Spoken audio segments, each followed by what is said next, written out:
was at the gym the other day. You have to wear masks at the gym like you do everywhere else. But there was one guy who wasn't wearing a mask. And it's not like he forgot, he just chose not to. And he was the biggest guy in the gym, okay? If you can imagine this, he was even bigger than me. And I was that close. I was that close to coming up to him and confronting him about his mask. And then when my mouth was open and I looked up in his eyes said, "Go ahead, make my day." So if I come to church someday with broken glasses or a black eye, you'll understand I just couldn't resist. We're kind of at a turning point here in Saskatchewan, and I don't necessarily agree with everything that our premier does, but there's two things, okay? One is I would not want his job, right? That's got to be leadership jobs at that level. In politics today, why do you think Joe Biden at 80 and is Trump going to rerun again at 80 also? Can't we find somebody else who wants the job? I wouldn't want the job. And the other thing is, I totally agree with what he said after he made his announcement.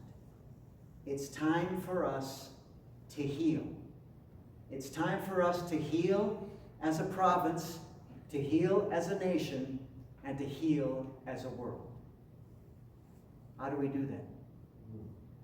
The way to heal is not to confront somebody who's twice as big and half your age, okay?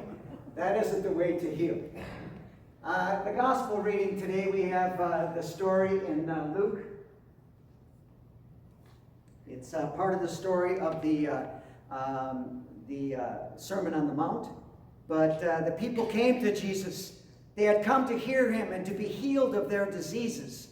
And those who were troubled with unclean spirits were cured. And all in the crowd were trying to touch him, for power came out from him and healed all of them.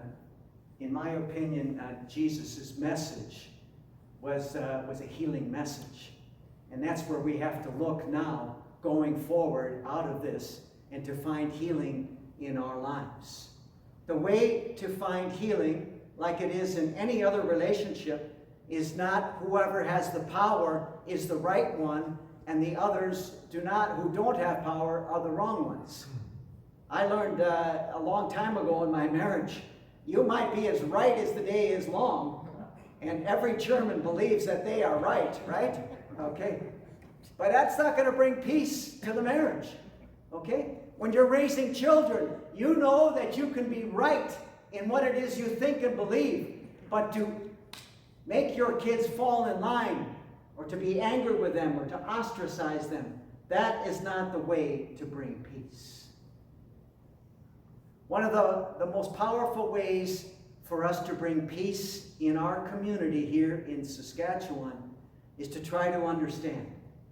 Okay? This is the problem. Trying to understand one another. And it seems the further we are apart, and my arms aren't long enough, the further we are apart, the more difficult it is for us to hear one another and to understand one another. But this is the truth. All of us, or most of us, may have a general agreement and understanding about things, but that doesn't mean everybody is like that.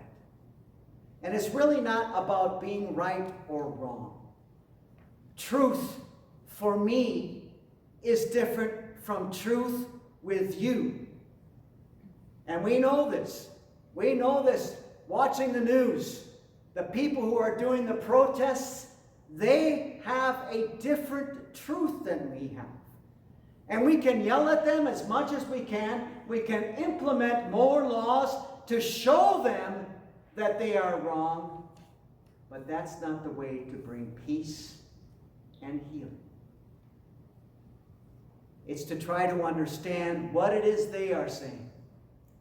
And they have to try to understand what it is we are saying. And maybe the more we talk, and if you get closer together, you don't have to talk as loud. Maybe there's a metaphor in all of the horn blowing. Thank God I don't live close to the legislature. But maybe that's what they're trying to say is, you're not listening to us. You're not hearing us. I know in the discussions and arguments in 40 years of marriage, that's what happens. You know, right?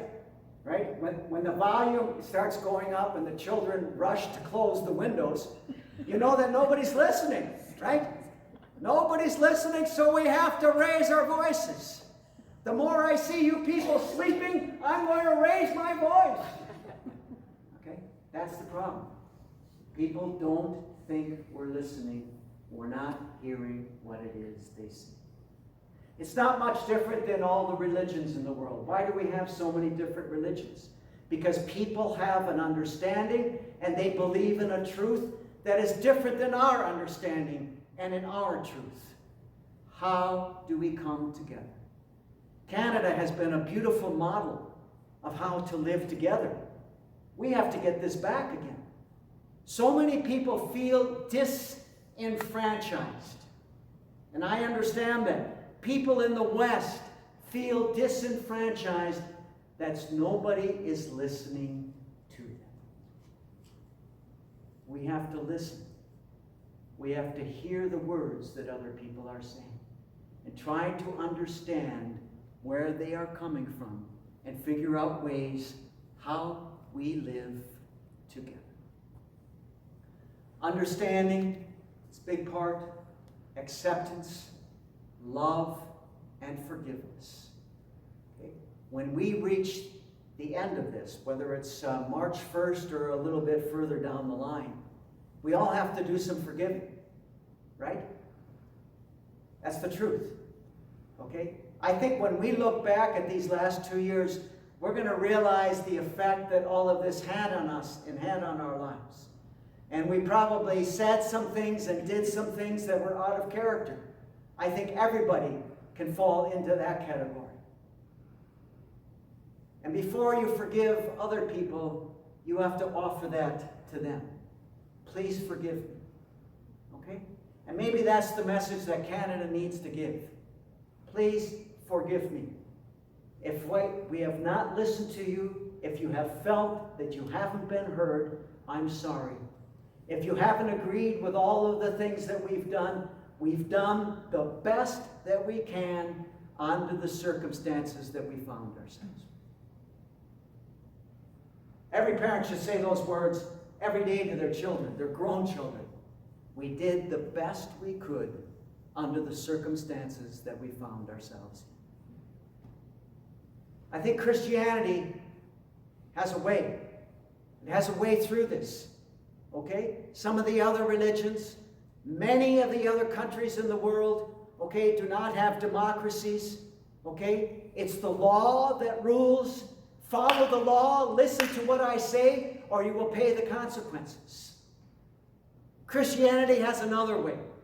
Love, acceptance, forgiveness. Jesus brought that message here. This is the message we need in our lives today. The message Canada needs as we try to go forward together.